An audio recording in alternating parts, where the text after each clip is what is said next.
बिस्मिल्लाहिर्रहमानिर्रहीम। लाखों करोड़ों दुरूदो सलाम नबी पाक सल्लल्लाहु अलैहि वसल्लम पर और उनकी आल पर। मैं हूँ कलसूम हाशमी और आप है मेरी यूट्यूब फैमिली का हिस्सा। अल्लाह से दुआ है कि आप जहाँ कहीं भी हो खैर खैरियत से हो। अगर अभी तक आपने मेरे चैनल को सब्सक्राइब नहीं किया, चैनल को सब्सक्राइब करें, लाइक करें, कमेंट्स करें और बेल आइकन के बटन को प्रेस करें ताकि मेरी आने वाली हर नई वीडियो आप तक पहुँच सके। माँ अपनी बेटी और दामाद के साथ छोटी बेटी को मिलने उसके फ्लाइट पर जाती है जो उसने रेंट पर लिया होता है। फ्लैट से शदीद किस्म की स्मेल आ रही होती है जिससे सब लोग बहुत परेशान है, लेकिन जब वो घर में दाखिल होती है तो घर में बहुत ज़्यादा सफाई होती है। फिर वो जाती है फ्रिज के पास और कहती है कि चलो पानी पीते हैं। जैसे ही वो फ्रिज का नीचे वाला हिस्सा खोलती है तो क्या देखती है कि वहां पर उसकी बेटी की लाश पड़ी है और लाश के 56 टुकड़े हैं जो पड़े हैं। जैसे ही वो चीख मार के आवाज देती है बड़ी बेटी को, तो बड़ी बेटी के साथ दामाद भी भागा भागा आता है। जैसे ही वो फ्रिज का नीचे वाला हिस्सा देखते हैं तो ऊपर वाले हिस्से को खोलते हैं तो उसमें उसकी बेटी का सर पड़ा होता है जो कि फ्रीज हुआ होता है। वो लोग बड़े परेशान होते हैं, फौरन से पहले पुलिस को कॉल करते हैं। पुलिस वहां आती है, जाए वकुआ देखती है, लेकिन जो वजह हालात जब पूछती है तो वो बहुत ही शर्मनाक थे। वो वजह बहुत बुरी थी कि जिसकी बिना पर वो लड़की जो है फ्लैट में रहती थी और उसके इतने टुकड़े जो किए वो किसने की और किस वजह से किए, ऐसी उसकी कौन सी हरकत थी, इसके बारे में अपने इस ब्लॉग में मैं आपके साथ डिटेल के साथ शेयर करूंगी। लिहाजा शुरू से लेकर एंड तक आपने मेरे साथ रहना है इस ब्लॉग में। नाजरीन, वक्त और हालात के साथ साथ बहुत कुछ बदलता जा रहा है, लेकिन जो इंसान की आदत हैं, जो इंसान की मुश्किलात हैं, जो उसकी अपनी ही पैदा की हुई है हिरस की वजह से, हवस की वजह से, वो मुश्किलात जो हैं और इंसान की जो जुबान है वो उसको मुश्किलात में डाल देती है जिसका कि कोई भी हल नहीं है। हमारे माशरे में हर तरफ बुराई ही बुराई फैली हुई है। ऐसा ही ये वाकया जो मैं आपके साथ शेयर कर रही हूँ इंडिया के शहर बंगलौर में पेश आया और इसकी जो खबरें हैं वो हर तरफ फैल गई हैं, जंगल में आग की तरह फैली हुई है। हर कोई वजह आलात बता रहा है कि क्यों एक लड़की को इस बेदर्दी से कत्ल किया गया। इस लड़की का नाम महालक्ष्मी है और ये जो महालक्ष्मी है इसकी एक बड़ी बहन है, दो भाई हैं। 2018 में महालक्ष्मी की शादी होती है। शादी के कुछ ही अरसे के बाद जो महालक्ष्मी है उसके घर एक बेटी पैदा होती है। तो महालक्ष्मी कहती है कि तनख्वाह में गुजारा करना बहुत मुश्किल हो गया है, क्यों ना कि मैं भी एक पढ़ी लिखी हूँ, मैं भी कोई काम करती हूँ ताकि घर का गुजर बसर अच्छा हो सके। अब हमारी जो फैमिली है वो बढ़ गई है। इसी दौरान महालक्ष्मी भी एक कंपनी में काम करना शुरू हो जाती है।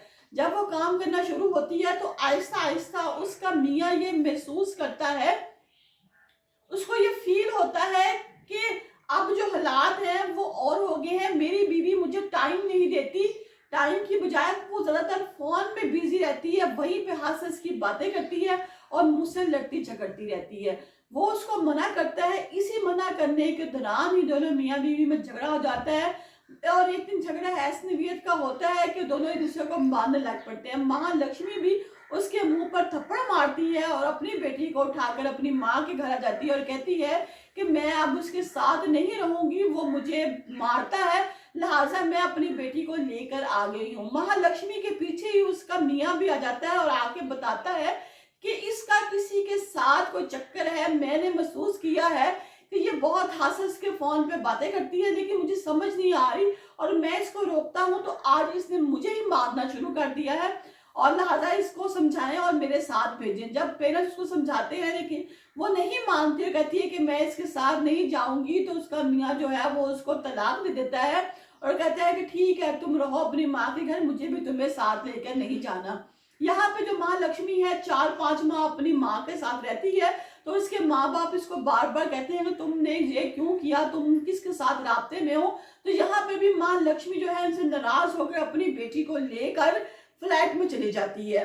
4 माह के बाद वो अपनी बेटी के साथ फ्लैट में जब शिफ्ट हो जाती है तो वहां पर कुछ अर्से के बाद वो महसूस करती है कि अब वो इस बच्ची का बोझ भी नहीं उठा सकती। पता नहीं वो कैसे माँ बाप हैं जो अपनी औलाद का बोझ नहीं उठा सकते। ठीक 4 माह के बाद जाती है, फिर दोबारा शोहर को बेटी वापस कर आती है, और जो शोहर है वो बड़े सुकून से, कि उसकी तो औलाद थी ना, वो अपनी बेटी को अपने पास रख लेता है। इसी तरह टाइम गुजरता जाता है।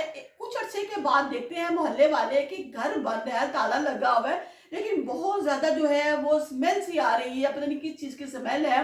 वो महालक्ष्मी को बार बार कॉल करते हैं, लेकिन महालक्ष्मी का नंबर भी बंद जा रहा होता है।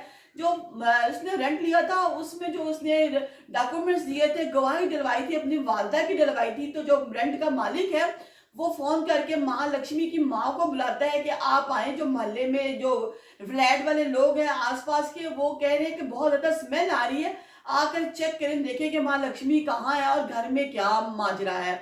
माँ आती है, माँ आके घर में जाती है तो घर में प्रॉपर सफाई होती है, लेकिन बहुत ज्यादा स्मेल होती है। वो बड़ी परेशान होती है, बोली माँ लक्ष्मी कहाँ चली, घर तो साफ है लेकिन स्मेल बहुत ज्यादा है।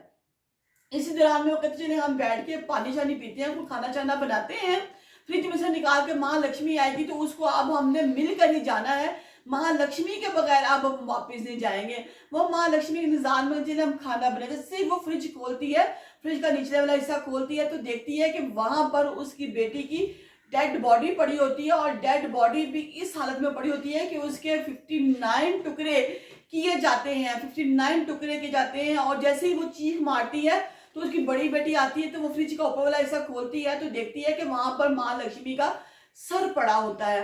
ऐसे ही वो पुलिस को कॉल कर देते हैं, पुलिस वाले आते हैं, 3-4 उन्होंने फेस मास्क लगाए होते हैं, लेकिन स्मेल जो है फिर भी वहां पर खड़ा नहीं होने दे रही। और वो मोहल्ले वाले भी होते हैं, फ्लैट वाले भी होते हैं। जब उसके पूछा जाता है औरत से कि जी आपकी बेटी का किसी के साथ कोई तकाजा रकम का कोई वैसे कोई बातचीत, उसने कहा कि नहीं, मेरी बेटी की तलाक हो गई थी, उसके हस्बैंड ने उसको तलाक दे दी थी कि वो उसके साथ रहना नहीं चाहती थी, उस पर इल्जाम था कि उसका किसी और के साथ राब्ता है। पुलिस वाले कहते हैं ठीक है, आप बस हमें ये बता दें उसके हस्बैंड का पता। उसके हस्बैंड को बुलाया जाता है, उसके हस्बैंड से तफ्तीश की जाती है। वो बताता है कि इस तरह मुझे लगता था कि मेरी बीवी का किसी और के साथ अफेयर है, क्योंकि वो मुझे टाइम देने के बजाय मोबाइल पर हंस के बातें करती थी, तो मैंने उसको जब, और उसने मुझे जब मारा तो इस बिना पे मैंने उसको डिवोर्स दे दी। पुलिस वाले ने कहा ठीक है, अब हम इस पते पता खुद ही पहुंच जाएंगे, आप हमें उसकी जो फैक्ट्री है जिस कंपनी में वो काम करती थी उसका एड्रेस बता दें। जब कंपनी वालों के पास जा जाता है तो कंपनी वाले कहते हैं कि हाँ, इस तरह एक लड़का था जिसका नाम था मोती निरंजन, इसके साथ जो है महालक्ष्मी बहुत ज्यादा राब्ते में थी, दोनों दूसरे का काम भी करते थे और बड़े प्यार मोहब्बत से रहते थे। मोती रंजन को बुलाया जाता है, उससे पूछा जाता है कि क्या माजरा था, तुमने महालक्ष्मी को मारा? तो उसने फौरन से पहले कहा जी मैंने महालक्ष्मी को मारा है। उन्होंने पूछा कि वो तो तुमसे बहुत प्यार करती थी, तुम भी उससे बहुत प्यार करते थे। उसने कहा हाँ, इसी चक्कर में मैंने उसको 8 लाख रुपया खिलाया, उसको डायमंड का बहुत शौक था, डायमंड का सेट भी लेके दिया, लेकिन बाद में मैंने महसूस किया कि मुझे टाइम देने की बजाय किसी और के साथ वक्त स्पेंड करती है मोबाइल पे। मैं मर्द था, मैंने उसको रोका, जब मैंने उसको रोका तो उसने मुझे कहा कि तुम मेरे फ्लैट पे मत आया करो, और उसने मुझे फिर थप्पड़ मारा। ये दूसरा थप्पड़ था जो उस औरत ने एक और मर्द को मारा। उसने कहा कि मेरी औरत ने ये गवारा नहीं किया, मेरे हाथ में चाकू आया, चाकू से मैंने उस पर बहुत ज्यादा वार किए, इस दौरान वो मर गई, लेकिन मेरा गुस्सा फिर भी ठंडा ना हुआ।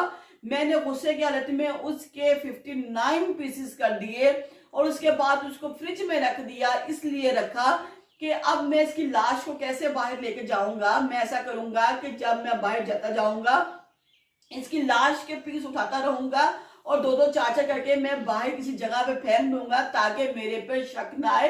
लेकिन मैंने लाश को फ्रिज में भी इसलिए रखा था कि लाश में से स्मेल ना आए, लेकिन फिर भी लाश में से स्मेल आ गई और मैंने इसको मारा है। लिहाजा एक ऐसी औरत का किरदार जो एक माँ भी थी, बीवी भी थी, जो शादीशुदा होकर दूसरे लोगों के साथ राब्ते में थी और गलत किस्म के ताल्लुकात सिर्फ पैसे के लिए बनाती थी। ये उन तमाम लड़कियों के लिए अकल है कि खुदारा अपना घर किसी तौर पे भी बर्बाद मत करें, अपने औलाद की तरफ देखें, अपने खामे की तरफ देखें। रिज़्क का वादा अल्लाह ताला की जात ने किया है, वो राज़िक है, वो आपको जरूर जो आपकी किस्मत में रिज़्क लिखा है वो जरूर खिलाएगा। अल्लाह ताला हम सब का हामी और नासिर हो।